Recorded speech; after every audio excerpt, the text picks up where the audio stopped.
Caribbean women too often sit at the margins of business. We actually exclude our own voices. Our voices as Caribbean women, they matter. Not just when they're loud, but when they are clear. Do you aspire to an uncomplicated and fulfilling way of life? I'm Diane Squires, aka Deanne. That's what all my friends call me. I'm an island woman living on the island of Barbados and walking my path to a big and simple life. Walk with me and learn with me. Welcome to the Island Woman Podcast.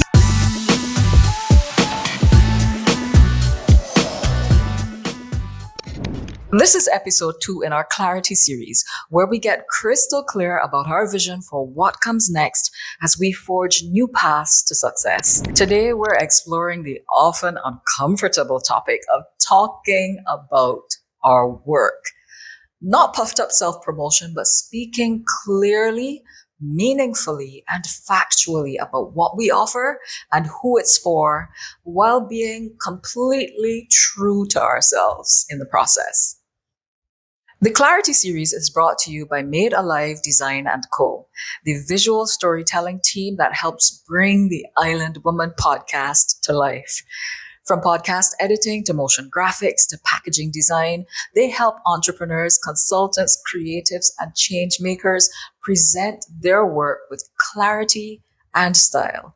So if you're looking for any of those things, I highly recommend them. So you can find their information in the show notes or in the YouTube description bar. Now back to the episode. Caribbean women too often sit at the margins of business.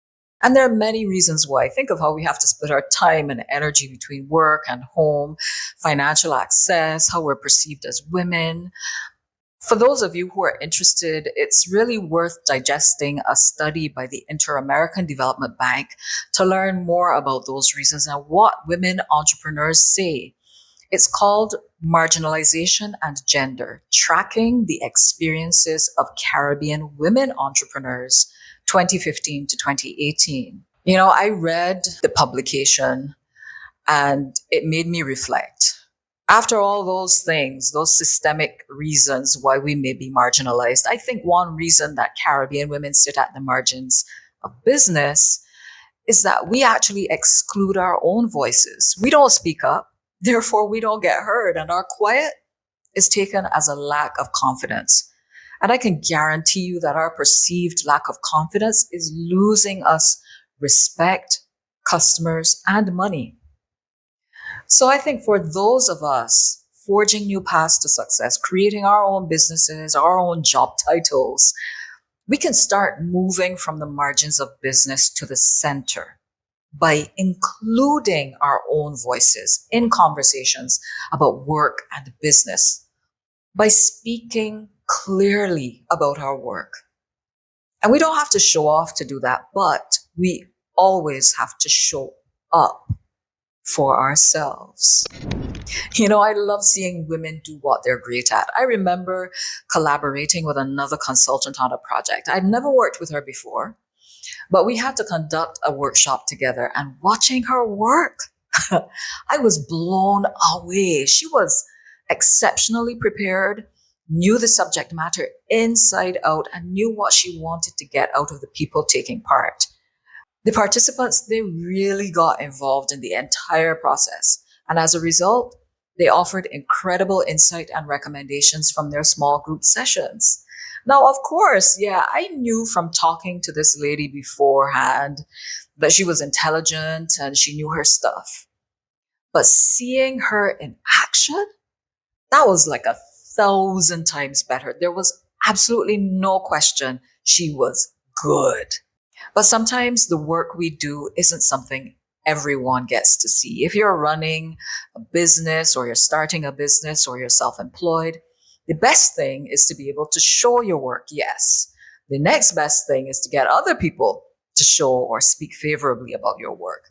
Failing those two things, we always have to be willing and able to speak clearly about the work that we do. That's our job.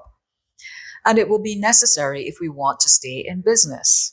Now, I know, we talked about this in the last episode, a lot of you will still say, I don't like to self-promote. It feels icky. It feels wrong. And that's probably because you're thinking of something that's quite different. You may be thinking about being a show off, exaggerating your achievements just for the attention, and that is definitely annoying. And we don't want to be annoying. However, here is the clarity that we need. There is a distinction between showing off your work and being a show off. If any of you have children or you have nieces, nephews, godchildren, grandchildren, whatever, you've had this experience, I know. They come home from school and the first thing they do is they show you something that they made or something they drew or something that they colored. And they're excited, they're proud. They just want to share it with you. It's not annoying. It's heartfelt. It's forthright and it's true. And so too, there is a difference between being a show off and just wanting to speak clearly about your work. Just be heartfelt, just be forthright and true. And you know what? Even now, I know that there's some of you who are still saying it's easier said than done because we've grown up with a culture that says work hard, keep your head down, let your results speak for you. Don't big up yourself. Don't talk too much about your achievements. Because credibility wasn't in the talk, it's in the track record. And that is true.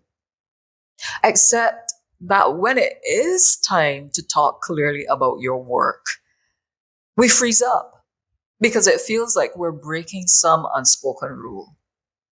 So let's remember 3 things when it comes to speaking clearly about our work.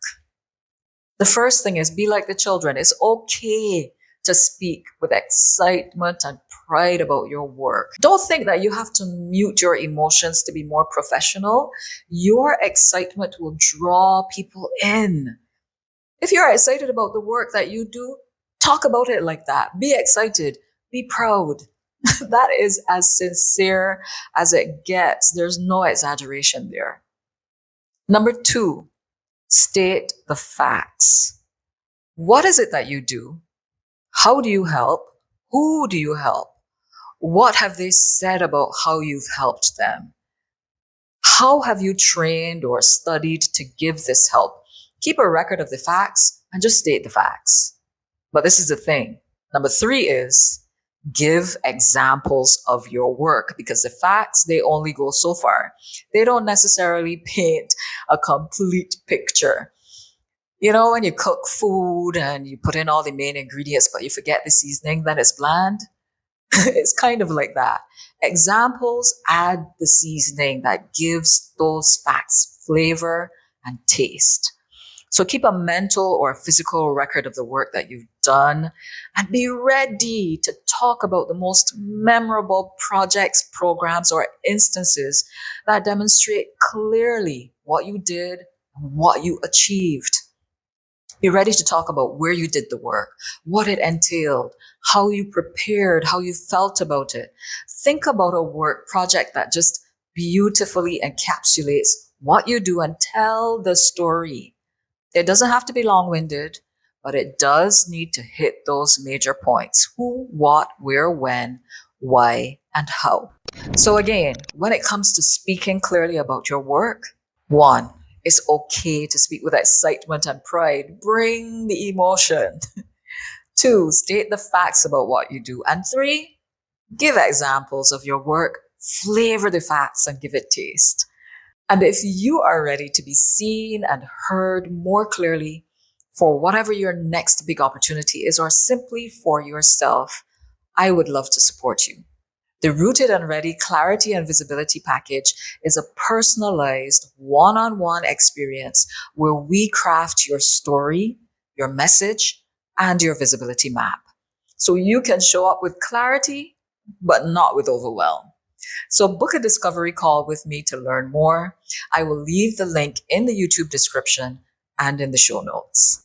Now, before we wrap up, remember your voice, our voices as Caribbean women, they matter. Not just when they're loud, but when they are clear. It's not about showing off. It is about showing up with confidence, clarity, and your track record in tow. So answer this question. What will you say the next time someone asks you about your work. Drop your answer in the comments. We're here to support you. Thanks again to Made Alive Design & Co. for sponsoring this episode and the entire Clarity series. Okay, that's it for now. If you've made it to the end of this episode with me, thank you so much for taking the time. If you liked it, share it with a friend, leave a comment, or do both. If you watched this on YouTube, give it a thumbs up and subscribe to the channel. Be sure to click the bell icon to get notified when the next episode goes live. This has been episode 10 of the Island Woman podcast. I'm your Island Woman, Diane Squires, aka Deanne. Until next time, peace.